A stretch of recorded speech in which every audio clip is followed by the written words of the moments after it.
హద్దులు దాటుతున్న మాటలు. ప్రజాక్షేత్రం వేరు, చట్టసభ వేరు. చట్టసభ పవిత్రమైనది. సద్విమర్శలు సాహేతుకం. ఆరోపణలు రాజకీయ ఆధిపత్యానికి నిదర్శనం. పాలకపక్షాన్ని నిలదీయడం ప్రతిపక్షాల హక్కు. ప్రతిపక్షాన్ని నిందించడం పాలకపక్షం పై ఎత్తు. వ్యూహాలు రచించడం అవసరం. వ్యక్తిగత విమర్శలు అనర్థదాయకం. భవిష్యత్తు తరాలకు ఇబ్బందికరం. ఉమ్మడి రాష్ట్రంలో ఎప్పుడూ ఏ నాయకుడు కట్టుదాటలేదు. స్పీకర్ను అమ్మా అంటేనే తప్పుపట్టారు. సవాళ్లు ప్రతి సవాళ్లు సహజం. గతంలో ఎమ్మెల్యే జగదీష్ రెడ్డి నోరు జారారు.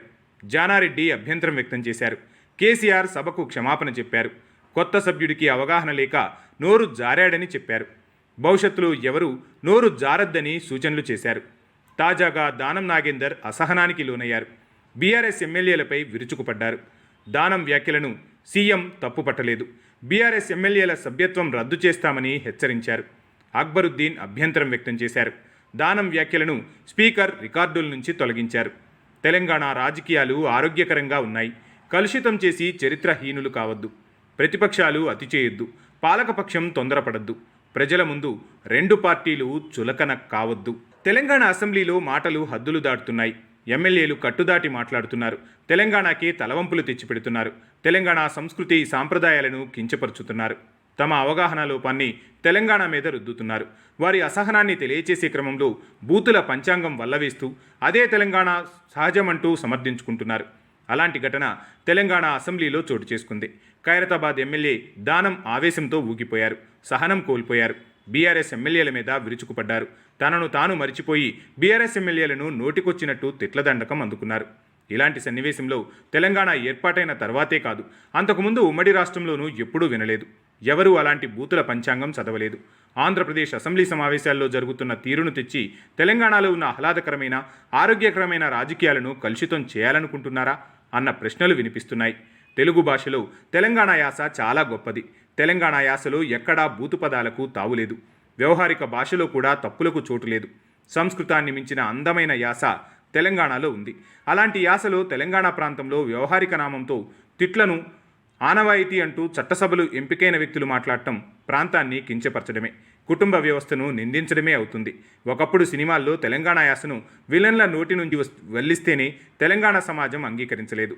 సినీ పరిశ్రమ మీద యుద్ధం ప్రకటించినంత పనిచేసింది.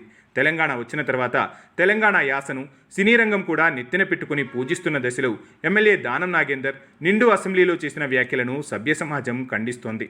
దానం నాగేందర్ మాట్లాడిన మాటలు తెలంగాణకే అవమానకరం. పైగా బీఆర్ఎస్ ఎమ్మెల్యేలు రెచ్చగొట్టడం వల్లనే తాను అదుపు తప్పి మాట్లాడినట్లు దానం సమర్థించుకోవడం సరైన విధానం కాదు.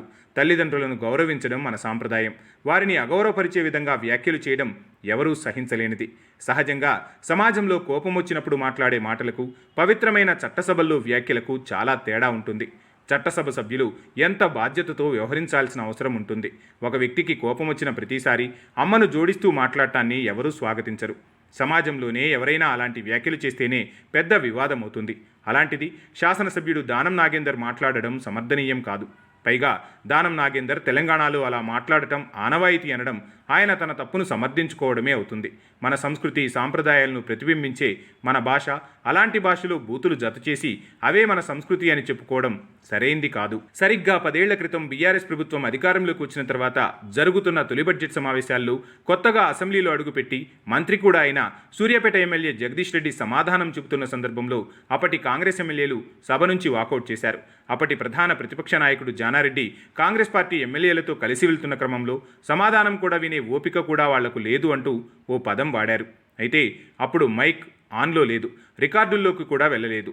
ఆ మాట విన్న జానారెడ్డి వాకౌట్ అనంతరం సభలోకి వచ్చిన వెంటనే ఈ విషయం సభ దృష్టికి తీసుకెళ్లారు. ఒక బాధ్యత కలిగిన మంత్రి నీ యవ్వ అనడం ఏమిటని ప్రశ్నించారు. ఇది సభ్య సమాజానికి సిగ్గుచేటన్నారు. అసెంబ్లీలో ఇలాంటి వ్యాఖ్యలు చేయడం తప్పని జానారెడ్డి నిరసన వ్యక్తం చేశారు. వెంటనే అప్పటి ముఖ్యమంత్రి కేసీఆర్ లేచి జగదీష్ రెడ్డి తరపున సారీ చెప్పారు. సభ్యుడు తొలిసారి ఎన్నికై సభకు వచ్చారు. తెలిసి జరిగిన తప్పిదం కాదు. ఏది ఏమైనా జగదీష్ రెడ్డి అలాంటి వ్యాఖ్య చేయడం తప్పని బేషరతుగా క్షమాపణ చెబుతున్నామని కేసీఆర్ ప్రకటించారు. తర్వాత కొత్త సభ్యులతో పాటు అందరి ఎమ్మెల్యేలకు సభలో ఎలా మాట్లాడాలి, రూల్స్ మీద అవగాహన కల్పించేందుకు క్లాసులు తీసుకోవాలని నిర్ణయం ప్రకటించారు. జగదీష్ రెడ్డి చేత కూడా క్షమాపణ చెప్పించారు. ఆ తర్వాత ఏనాడు తెలంగాణ అసెంబ్లీలో ఎవరూ ఎలాంటి తప్పుడు వ్యాఖ్య చేయలేదు. నోరు అదుపు తప్పలేదు. సభలో కోపతాపాలకు తావివ్వలేదు. కానీ దానం నాగేందర్ వ్యవహార శైలిని ఎంఐఎం సభాపక్ష నేత తీవ్రంగా వ్యతిరేకించారు. సీనియర్ సభ్యుడు దానం నాగేందర్ ఇలాంటి వ్యాఖ్యలు చేయడం క్షమించరానిదని కూడా అన్నారు. ఉమ్మడి రాష్ట్రంలో 9 ఏళ్లుగా ముఖ్యమంత్రిగా పనిచేసిన చంద్రబాబు లాంటి వారు కూడా తప్పు చేసిన వారిని ఎవరినీ వదిలిపెట్టే ప్రసక్తి లేదనేవారు. కానీ ఏనాడు ఆయన కూడా అదుపు తప్పి మాట్లాడింది లేదు. కాకపోతే తెలంగాణ విడిపోయిన తర్వాత ఆంధ్రప్రదేశ్ రాజకీయాల్లో ఇలాంటి భాషకు చోటు పెరిగింది. అక్కడ విచ్చలవిడిగా అసెంబ్లీలో ఇలాంటి పదాలు వాడుతూ వచ్చారు. అందుకు తెలుగుదేశం పార్టీయే బీజం వేసిందని చెప్పాలి. విజయవాడ ఎమ్మెల్యే బోండా ఉమ, అప్పటి ప్రతిపక్ష వైసీపీ నేత గుడివాడ ఎమ్మెల్యే నానిని అసెంబ్లీలో తీవ్ర పదజాలంతో దూషించారు. అసెంబ్లీలో ఉపయోగించని పదాలు వాడారు. ఏకంగా అసెంబ్లీలోనే పాతిపెడతాను నా కొడకా అంటూ హెచ్చరించారు. అది అసెంబ్లీలో పెద్ద దుమారం రేపింది. తెలుగు రాష్ట్రాలలో సంచలనం రేపింది. ఆ తర్వాత అక్కడ కూడా అలాంటి సన్నివేశాలు కనిపించలేదు. తరువాత వైసీపీ 2019లో అధికారంలోకి వచ్చిన తర్వాత బయట క్షేత్రస్థాయిలో తెలుగుదేశం నాయకులను విపరీతంగా తిట్టేవారు. అసెంబ్లీలో మాత్రం అధికారంలోకి వచ్చిన తర్వాత అలాంటి పదాలు ఎవరూ వాడలేదు. కానీ తెలంగాణ అసెంబ్లీలో ఎన్నడూ లేని విధంగా దానం నాగేందర్ వ్యాఖ్యానించడాన్ని అందరూ తప్పుపడుతున్నారు. గతంలో కూడా కాంగ్రెస్ పార్టీ అధికారంలో ఉన్నప్పుడు అప్పటి నాయకులు కొంత కట్టుదాటారు. 2004 ఎన్నికల తర్వాత అప్పటి ఆర్థిక మంత్రిగా శాసనసభ వ్యవహారాల శాఖను నిర్వహించిన మాజీ ముఖ్యమంత్రి రోషయ్య ఒక దశలో సహనం కోల్పోయారు. చంద్రబాబు చేయి తీసేస్తానంటూ అదుపు తప్పి మాట్లాడారు. అయితే తాను కోపంతో కాకుండా కావాలనే సరదాగా అన్నానంటూ సమర్థించుకున్నారు. పదే పదే చంద్రబాబు వేలు చూపిస్తూ తన్ను బెదిరిస్తున్నారని, అందుకే చేయి తీసేస్తాను అన్నట్లు చెప్పారు. అయితే అది కూడా తప్పని ఆయన తర్వాత అపాలజీ చెప్పారు. ఇక 2009 ఎన్నికల ముందు ఫిబ్రవరిలో జరిగిన ఆఖరు అసెంబ్లీ సమావేశాల్లో చంద్రబాబునుద్దేశించి వైఎస్ చేసిన వ్యాఖ్యలు తీవ్ర దుమారాన్ని రేపాయి. వైఎస్ రాజకీయ జీవితంలో ఆ మాటలు మచ్చగా మిగిలిపోయాయి. సభలో సహనం కోల్పోయిన వైఎస్ రాజశేఖర రెడ్డి ఒక దశలో చంద్రబాబునుద్దేశించి తన తల్లి కడుపున ఎందుకు పుట్టానా అని ఏడ్చే రోజు తీసుకొస్తానంటూ హెచ్చరించారు. అది అప్పట్లో రాజకీయంగా పెద్ద దుమారం రేపింది. వైఎస్ రాజశేఖర రెడ్డి వ్యాఖ్యలను పార్టీలకు అతీతంగా అందరూ ఖండించారు. ప్రజా సంఘాలు కూడా తప్పని చెప్పాయి. ముఖ్యమంత్రి స్థానంలో ఉన్నవాళ్లు అలా సహనం కోల్పోవడం వల్ల ప్రజాస్వామ్యం పరిహాసమవుతోందన్నారు. ఆ మాటల ప్రభావం 2009 ఎన్నికల్లో చూపిందని చాలామంది అనేవారు. ఎందుకంటే 2004 ఎన్నికల్లో 45 సీట్లు ఉన్న తెలుగుదేశం పార్టీ 2009 ఎన్నికల్లో 99 సీట్లు పొంది బలమైన ప్రతిపక్షంగా అవతరించింది. పవిత్రమైన అసెంబ్లీలో నాయకులు చేసే వ్యాఖ్యలు కూడా ప్రజలను ఎంతో ప్రభావితం చేస్తాయి. అందువల్ల నాయకులు నోటిని అదుపులో పెట్టుకుని మాట్లాడటం ఎంతో అవసరం.